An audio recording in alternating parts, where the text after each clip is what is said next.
As clinicians, one of the most common questions we're asked by persons with injuries and their families is, when am I going to get better? And will I get better completely?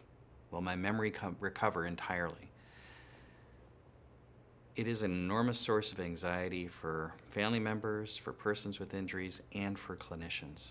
Because, of course, we can't give a clear answer in any individual case, and especially not in all cases. As we know, each person with a brain injury is unique, and each story will be their own story. If we had crystal balls, we could do this and actually predict how people are going to do, but unfortunately, that isn't something we're able to do. So what we do instead is to look at the rate of recovery that people are making, try to make sense of all the other things that they may have had during the injury, as well as the characteristics that they brought into it and the services we're providing, and do our best to make some predictions about where things are likely to go. Hoping for the best, but planning for less than that, and putting in place the resources, the strategies, and the treatments that we need to help people maximize their recovery while waiting patiently together to see what that actually is going to look like.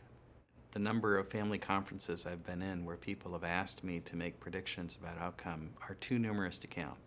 And often, the best that I can offer is to say, I don't know where things are going to go. I don't know how quickly we're going to get there, but I'll do this with you. And we'll stay together and we'll make the best of what we can, giving the best treatments that we have. And if it doesn't work as well as we'd like, then we'll make our next plan to adjust to that. I think in this area of medicine, brain injury medicine and neurorehabilitation,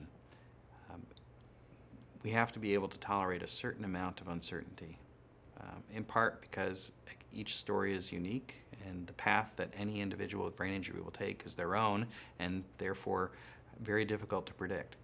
Having said that, it's common for us to think that we don't know very much and we're not sure if the things that we do work. In fact, 40 years into really sophisticated brain injury research, we know an awful lot.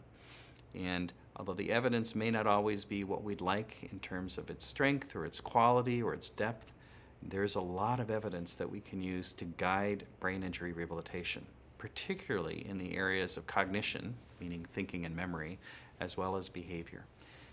Importantly for us who are doing this work, if we're going to treat people with brain injuries, it's really important that we use evidence-informed treatment and to think first about what the literature can tell us and apply it as best we can before sometimes throwing our hands up and saying, we don't really know, so either I can't do anything or I can do whatever I want. While it can be frustrating or anxiety-provoking for clinicians to provide care in an area where we'd all acknowledge there's an awful lot more to learn, there is a lot of evidence to guide the things that we might offer to persons with brain injuries, especially those with thinking and memory problems after brain injury. Using evidence-informed treatments, we really can make a big difference in the lives of persons with brain injuries and their families.